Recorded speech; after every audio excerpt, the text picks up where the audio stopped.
aelodau'r dosbarth I gyd mewn cwpan. Dwi'n tynnu enw aelod o'r dosbarth allan o'r cwpan ac yn gofyn cwestiwn cyntaf o'r gwaith cartre i'r dysgwr yna. Nawn ni edrych ar cwestiwn 1 efo'n gilydd I ddechrau. Oce, so nawn ni weld cwestiwn 1. Be di cwestiwn 1, Jen? Sori, dwi'n ddarllen o I fi. Cwestiwn 1. Be di cwestiwn 1? Ie. Newid i'w chyhoedd chi. Na fo, so mae eisiau newid o... Chi.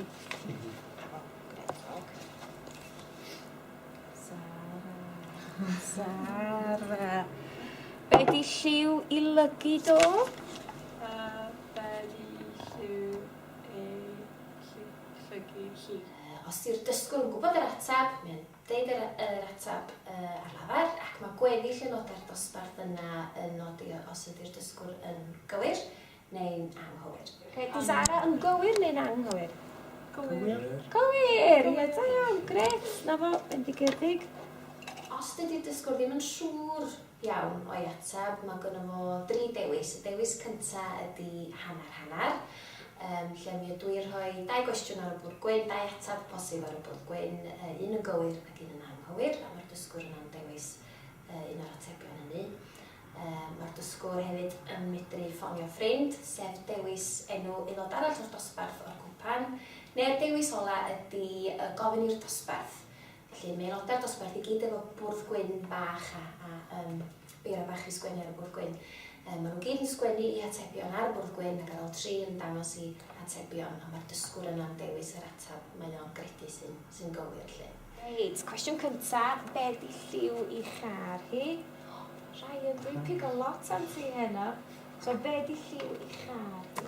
Dwi ddim yn siŵr. Dwi ddim yn siŵr. Oce, so mae gen ti hanner, ffonio ffrind, neu gofyn i'r dosbarth. Ffonio ffrind. Ffonio ffrind? Reit, pa ffrind wyt ti'n mynd I ffonio? Chris. O, handi Chris. Oce, mi di darllen y brawddeg I Chris, please. Be ydy lliw I char hi?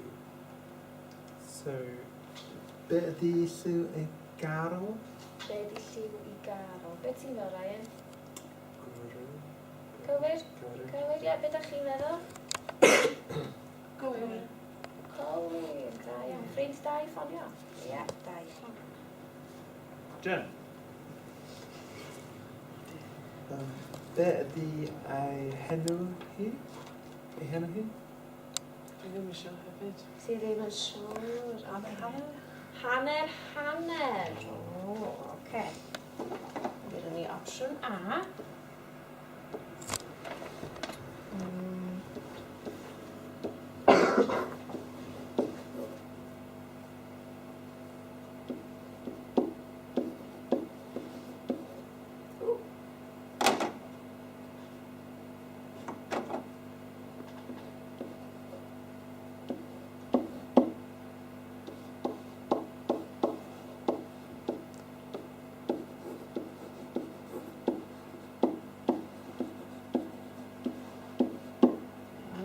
Gyda ni opsiwn A, be di I henwo, neu opsiwn B, be di I enwo. Opsiwn B. Opsiwn Be di enw ddo? Na, o, beth ydych chi'n fel cywir neu anghywir? Cywir. Cywir, anerchog da iawn. Be di lliw y ddillad hi? Dwi wedi anghofio. Oce, gret, pa un o'r rhain wyt ti am ddewis? Gofyn i'r dosbarth. Gofyn i'r dosbarth. Reit, o dan eich cadeiriau chi, I welwch chi bwrdd gwyn bach fel tip.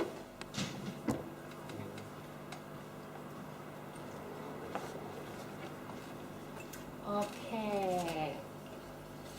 Ar ôl 3, be di lliw I dillad hi? 1, 2, 3.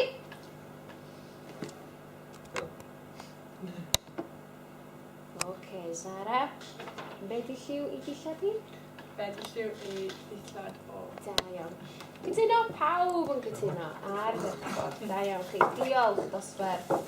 A'r rheswm yn benna bod i'n defnyddio'r dull yma farcio gwaith cartre yn y dosbarth ydy yn y gorffennol mi fyswn ni'n gofyn cwestiwn o'r gwaith cartre a mi fysa'r dysgwyr gorau dyd y gwir yn tueddu I gynnig yr atebion a mi fysa'r gweiniaid yn y dosbarth a y dysgwyr shei hynny yn medru cadw'n dawel yn ystod yr ymarfer a peidio chymryd rhan o gwbl yn y gwaith marcio. Ond fel hyn, dwi'n gwneud 3 peth. Mae'r dasg yma'n sicrhau bod pawb yn cymryd rhan, mae'n cynyddu amser meddwl, ond hefyd mae'n sicrhau bod y dysgwyr yn cynorthwyo ei gilydd cyn troi ata i am gymorth pellach.